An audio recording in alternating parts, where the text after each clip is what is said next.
So, kakatapos lang ng deadlines ko. Actually, nagbe-Facebook lang talaga ako dyan. De, joke lang. Kakatapos lang ng mga deadlines ko sa school. So, sasagutin natin ngayon yung tanong niya. Ito yung tanong nung girl or ni ma'am. Ano daw yung structure ng bukol nyo po sa loob?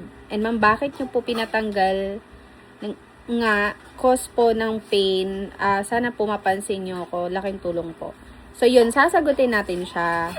Habang sinasagot ko pala yung tanong niya is magtutupi tayo dito. Char. So today, I just want to share something a bit personal kung bakit ko pinatanggal yung bukol ko sa breast. So, back in 2024, may nakapa akong maliit na bukol. At first, hindi ko siya masyadong pinansin.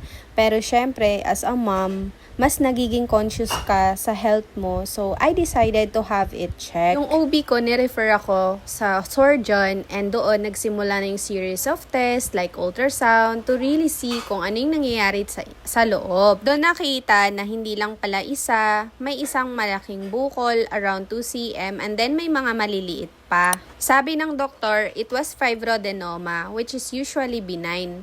Pero yung sa concern ko kasi, pwede siyang lumaki over time and kapag pinatagal pa, possible na maging major surgery na siya, yung tipong kailangan ko nang i-admit at patulugin. By August 2024, I decided to have it removed. Isa lang yung tinanggal that time. And after that, I made it a habit to do yearly check-ups and ultrasound just to monitor everything. Hindi naman sobrang sakit. Minsan may konting kirot, pero I thought part lang siya ng healing process. But then, December 2025 came. During my follow-up check-up, ultrasound, may nakita ulit. This time, it was classified as VIRADS 4A, meaning medyo suspicious siya. Na-identify din siya as calcifications, which means may calcium deposits na nabubuo sa loob. Hindi pa clear kung ano talaga yung cause. Pwedeng hereditary, pwedeng hormonal. So, ayun, honestly, dapat December pa lang pinatanggal ko na. Pero dahil sa thesis at dami ng ginagawa, na-delay. So, finally, nitong April 25, 2026, pinatanggal ko na siya. Ang akala nga namin, isa lang yung aalisin ng doktor. Pero nung pag-opera, dalawa pala yung magkadikit na bukol. So, hindi pwedeng isa lang. So, tinanggal na lang pareho ng doktor.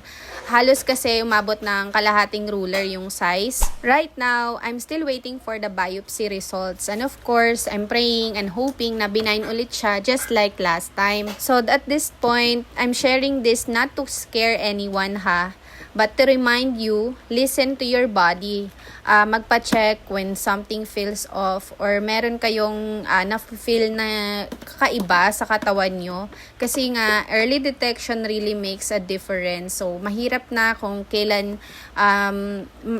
too late na sa kanyo siya ipa-check or tingin sa doktor. So, may kasabihan nga tayo na early prevention is better than cure. Ha? Ano?